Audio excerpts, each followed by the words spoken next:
मेरा नाम है विजय कुमार पाल। मैं हूँ एक लेखक विजय कुमार पाल और मैंने मेरठ यूनिवर्सिटी से एमएससी जूलॉजी किया फिशरी मोदीनगर से। उसके बाद सरकारी सेवा में आया और ये किताबें लिखी। विजय कुमार पाल, लेमेंट ऑफ सिंजार भाई विजय कुमार पाल, इस तरह मेरी बहुत सारी किताबें। इसका भी मैंने अलग से वीडियो डाला है। तो दोस्तों, आज जो गरबा चल रहा है, आजकल जो गरबा चल रहा है जिसमें मुस्लिम लड़के भी आना चाह रहे हैं, भाईचारा दिखाने की कोशिश कर रहे हैं, मैं ये कहता हूँ कि जब इस्लाम गैर मुस्लिम काफिरों की औरत को लूटने की इजाज़त देता है तो हिंदू त्योहारों में मुस्लिमों का क्या काम? ये हिंदू औरतों को गुलाम बना सकते हैं, जैसे कि अल अहज़ाब की आयत 50 कहती है कि जो तुम्हारी लूटी हुई औरत हैं, लूटी हुई स्त्रियां हैं, वो तुम्हारी गुलाम हैं, तुम्हारी मलकाए अमीन है और तुम उनको सेक्स स्लेव लोंडी बांदी बना सकते हो और उनको बाज़ारों में बेच सकते हो। और सेक्स स्लेव लोंडी बांदी के साथ इंटरकोर्स करने में या उसका रेप करने के लिए कोई जात की जरूरत नहीं है, फोर्सेबल रेप है। तो मुसलमानों को गैर मुसलमानों के पर्व में नहीं आना चाहिए, ना आने देना चाहिए, क्योंकि इस्लाम में गैर मुस्लिम काफिरों को लूटने की इजाज़त है। शायद ये मोदी जी को नहीं पता होगा, लेकिन मेरे को पता है कि मोदी जी तो रहते हैं ख्वाबों की दुनिया में रहते हैं। मोदी जी तो बोराओं की टोपी पहन लेते हैं। जब उसका ग्रैंड मुफ्ती मर जाता है तो उसके संवेदनाएं व्यक्त करते हैं। वो ग्रैंड मुफ्ती वही राक्षस होगा जो इस्लामिक विचारधारा को सऊदी अरब में फैला रहा होगा। और सऊदी अरब का भी देख लिया आपने कि किस तरह सऊदी अरब ने बोला अगर पाकिस्तान पर अटैक होगा तो हमारे पर अटैक माना जाएगा। तो ये इस्लाम के मानने वाले कभी सुधर नहीं सकते। इस्लाम सिर्फ ताकत से दबाया जा सकता है, ये डंडे का यार है। तो आप हमारी लड़कियों के साथ गरबा खेलकर, क्योंकि आपके हिसाब से तो आपका इस्लाम ही कहता है कि गैर मुस्लिमों से दोस्ती मत करो, गैर मुस्लिमों से दोस्ती ना बनाओ। आपका इस्लाम कहता है गैर मुस्लिम लड़की से शादी ना करो जब तक वो इस्लाम कबूल ना कर ले। तो फिर तुम गरबे में आने का, ये गरबा एक पवित्र त्यौहार है, ये पर्व है, ये राक्षसों के लिए त्यौहार नहीं है। हाँ, जो इस्लामिक विचारधारा को मानते हैं वो राक्षसी प्रवृत्ति है, क्योंकि गैर मुस्लिमों की औरतों को लूटना तो मोहम्मद की सुन्नत है, तुम्हारे पैगंबर की शिक्षा है। मोहम्मद ने भी बनु कुरैजा की औरतों को लूटा था और दूसरी बनु नादिर, जो बनु नादिर कबीला है, बनु कनकैया कबीला है, इनकी सैकड़ों औरत को लूटकर बाजारों में बेच दिया था। तो क्या गरबे में आकर तुम हमारी लड़कियों को ले जाकर उनको बाजारों में बेचना चाहते हो? क्योंकि मोहम्मद ने तो अरब में बहुत बड़ा वेश्यालय खोल दिया था। और ये सरतन से जुदा के नारे लगाने छोड़ दीजिए, क्योंकि अगर गैर मुस्लिमों का कहर टूटा, सारे गैर मुस्लिम एक हुए, तो तुम्हारी ऐसी की तैसी हो जाएगी, क्योंकि नकली अल्लाह है। हाँ, कुछ मुसलमान समझ रहे हैं लेकिन कुछ नहीं समझ रहे। जो समझ रहे हैं वो इस्लाम को छोड़ते हैं। अब साहिल ने अपनी माँ के दबाव में फिर इस्लाम कबूल कर लिया, बड़ा एक्स मुस्लिम था। तो हिंदुओं और गैर मुस्लिमों सोच समझकर इन एक्स मुस्लिमों को पैसे दो, क्योंकि ये पलट जाएंगे। ये जहरीले नाग हैं, ये जहरीली विचारधारा की ओर मुड़ जाते हैं किसी भी दबाव में। तो तुम पैसे क्यों दे रहे हो इनको? क्यों सुपर चैट दे रहे हो? क्या हिंदुओं का, गैर मुस्लिमों का पैसा इसीलिए है? वास्तव में जो एक्स मुस्लिम है, जो दबाव में नहीं आ सकते, जैसे हमारे सलीम वास्तविक साहब हैं, उनके लिए पैसा दो। आपका पैसा हराम का है क्या? और फिर तुम्हारा पूरा खानदान तो एक्स मुस्लिम हुआ नहीं है, तो हिंदुओं का पैसा क्यों ले रहे हो? तो हराम का पैसा, कि तुम्हें तो अल्लाह ने लूटने की नियामत दी है। तो ये देखिए, कुछ इस तरह की आयतें हैं जिसमें साफ कहा गया है कि गैर मुस्लिमों के खिलाफ जो गंद बका गया है, जो जितना नीचता हो सकती थी उतनी नीचता इस्लाम के पैगंबर द्वारा जो हिंदुओं और गैर मुस्लिमों के लिए किया गई है, उसकी कुछ आयतें हम बता रहे हैं आपको। फिर जब हराम के महीने बीत जाएं या रमज़ान के महीने बीत जाएं तो मुशरिकों यानी गैर मुस्लिमों को जहां पाओ कत्ल करो, पकड़ो और उन्हें घेरो और हर जगह उनकी घात में बैठो। फिर यदि वो तौबा कर लें, नमाज कायम कर दें, ज़कात दें, तो उनका मार्ग छोड़ दो। निसंदेह अल्लाह बड़ा क्षमाशील दया करने वाला है। ये सूरा 9 आयत 5 पृष्ठ 368 कुरान में लिखा हुआ है। www.quranhindi.com पेज नंबर 260 HTML देख लेना। और ये तो हमने कुरान तो पढ़ी है, कितनी बार पढ़ी है। हे ईमान वालो, मूर्ति पूजक नापाक और गंदे हैं। मैं कहता हूँ जब मूर्ति पूजक नाकाब गंदे हैं तो फिर उनकी लड़कियों के बीच में गरबा करने की क्या जरूरत है? क्या कोई भी गैर मुस्लिम इन राक्षसों को, जो इस्लाम के नाम पर राक्षस हैं, आतंकी हैं, क्यों आने दें हम तुमको अंदर? और जो मूर्ख हिंदू, मूर्ख राजनेता ये कहते हैं कि इस्लाम में बड़ी अच्छी चीज़ है, तो मैं लगता है कि उनको अपना दिमाग चेक करा लेना चाहिए या कुरान पढ़ लेना चाहिए। अगर दिमाग चेक नहीं है या वो अंधे हैं वोटों में, तो हिंदुओं को इसको समझना चाहिए। अगर मुसलमान समाजवादी पार्टी से भी खड़ा होता तो हिंदू हो याद हो, तुमको उसको वोट ना देकर दूसरे हिंदू को जिता देना चाहिए। क्योंकि जब इस्लाम हमसे इतनी नफरत करता है तो हमने क्या ठेका ले रखा है चैरिटी करने का? वैसे भी गीता का उपदेश तो मानो, कम से कम ऊंच नीच छुआछूत को तो मानना ही नहीं चाहिए, क्योंकि वेदों में ऊंच नीच और छुआछूत नहीं है। गीता का उपदेश तो मान सकते हैं। सटे साठम समाचारे, तुम हिंदू हो या ना हो, पर यह आदेश तो सर्वोपरि है, ये सर्वश्रेष्ठ उक्ति है। निसंदेह काल फिर तुम्हारे खुले दुश्मन हैं। ये 5वीं आयत है, 5वां वो पैरा है। ये चौथी आयत का 101 कहता है कि तुम्हारे दुश्मन है।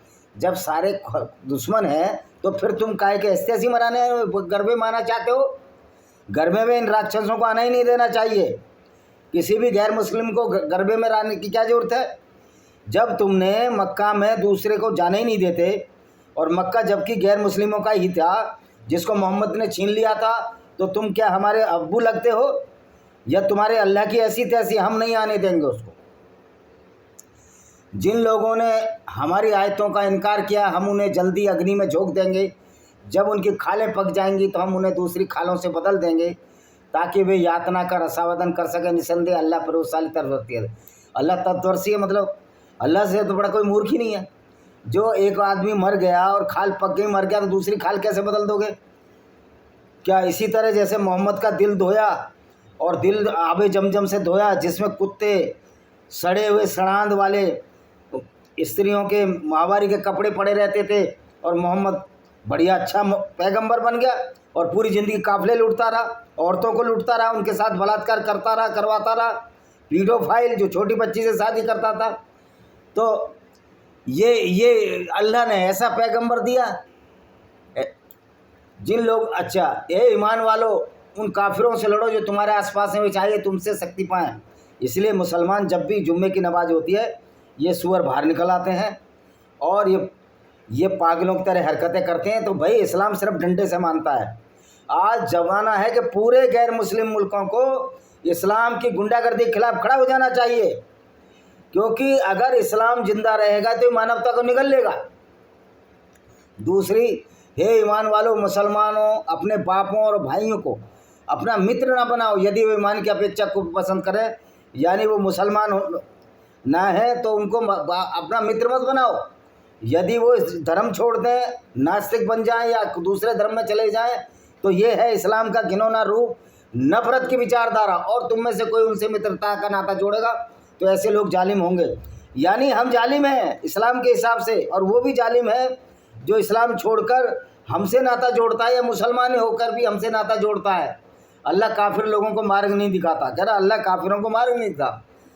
अब अल्लाह का मार्ग तो अज्ञानता का, मूर्खता का मार्ग है, इसको कोई देखना भी नहीं चाहेगा। इवन मुसलमान भी अब इस्लाम छोड़ रहे हैं। ये साहिल ने तो इस्लाम छोड़ा नहीं है, ये अपनी माँ की वजह से, वो माँ मर रही है, उसके आखिरी में उसकी इच्छा पूरी कर रहा है, और सच्चे दिल से वो कभी भी अब मुसलमान वैसा नहीं रहेगा। वो बराए नाम का मुसलमान है, इसका नाम ही मुसलमान है और कुछ नहीं है, क्योंकि उसने इतना सब कुछ मोहम्मद की पोल खोली है, मोहम्मद की जो बेइज्जती करी है।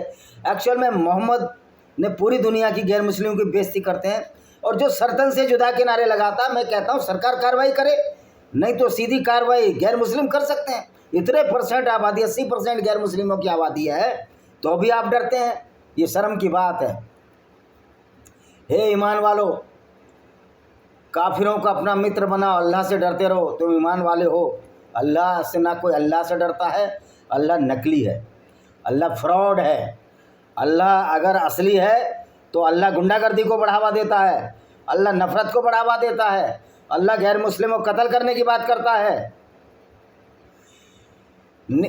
फिटकारे हुए मुनाफिक जहाँ कहीं जाएंगे पकड़े जाएंगे, बुरी तरह कत्ल किए जाएंगे। ये चैप्टर 33 अल-अहज़ाब का आयत है, ये पढ़िए इसको, तो आप देखिए कि किस तरह इस्लाम कत्ल करने की आज्ञा देता है, हमारी औरतों को लूटने की आज्ञा देता है।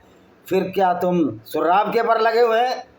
जो नवरात्रि में आओगे, दशहरे में आओगे, अब यूँ कह रहे फिरोज वो बना था, जो अर्जुन बना है फिरोज महाभारत में, रामानंद सागर के में तो कैरेक्टर निभाया है। अगर फिरोज मुसलमान है तो अभी भी वो आतंकवादी है।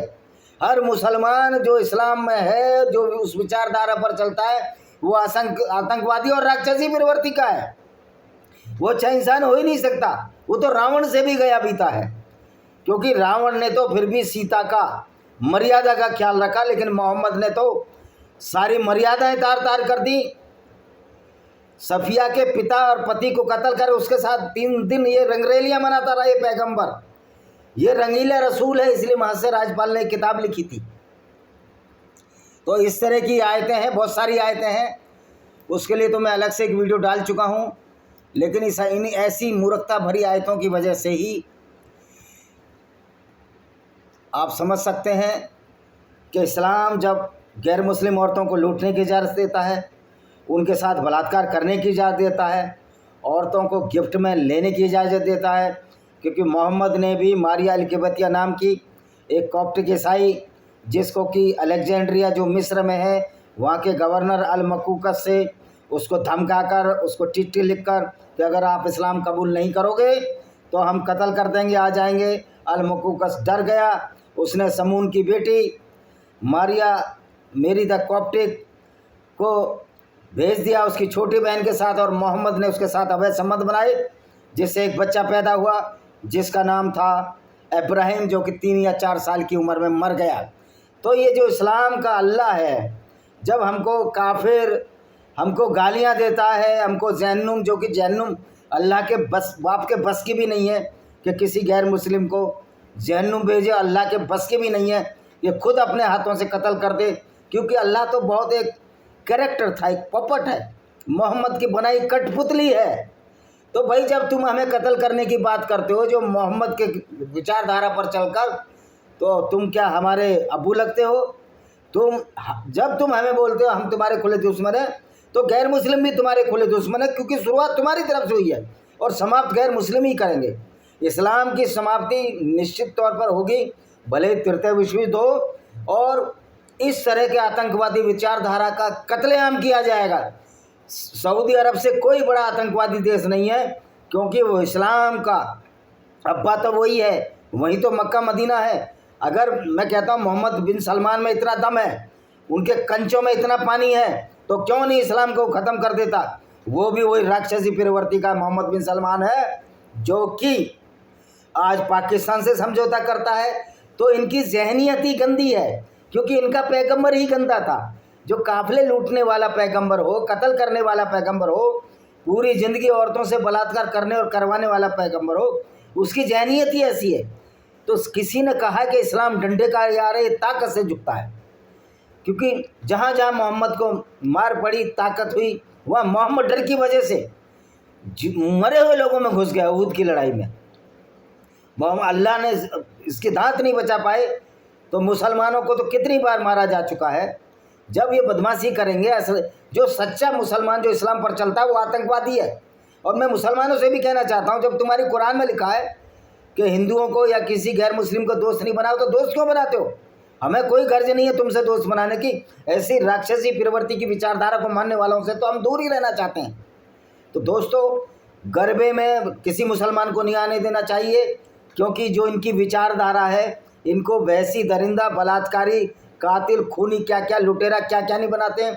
ये लड़कियां भी लूट कर ले जा सकते हैं, क्योंकि मोहम्मद भी लड़कियां लूट लेता था। जब इनके पैगंबर साहब लड़कियां लूट लेते थे, तो क्या इनके सिर पर लिखा है कि हमारी लड़कियां नहीं लूटेंगे? लेकिन आपको पता होना चाहिए, अल्लाह और मोहम्मद का ज़माना चला गया, अब कोई लूटने नहीं पाएगा।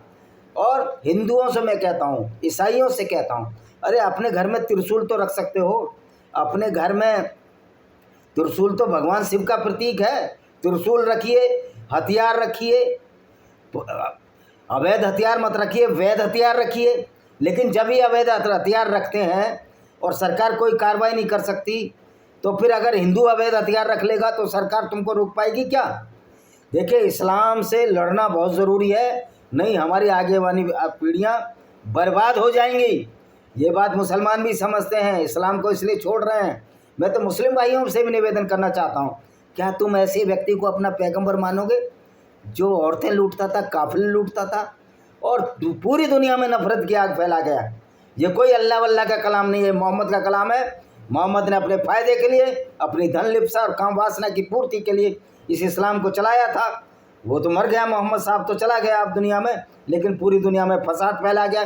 और जो हिंदू कहते हैं ऐसा कुछ नहीं लिखा, कुरान पढ़ो, कुरान की आयतें पढ़ें, मोहम्मद की सीरत पढ़ो, उसका क्या कैरेक्टर था, क्या ज़िंदगी भर करता रहा, सारा सिराजा इस्लाम का आपके सामने आ जाएगा और तुम भी नफरत करने पढ़ने लगोगे मोहम्मद और अल्लाह के नाम से। इसी के साथ मैं इस वीडियो को विराम देता हूँ। वंदे मातरम, जय हिंद, आपका दिन शुभ हो।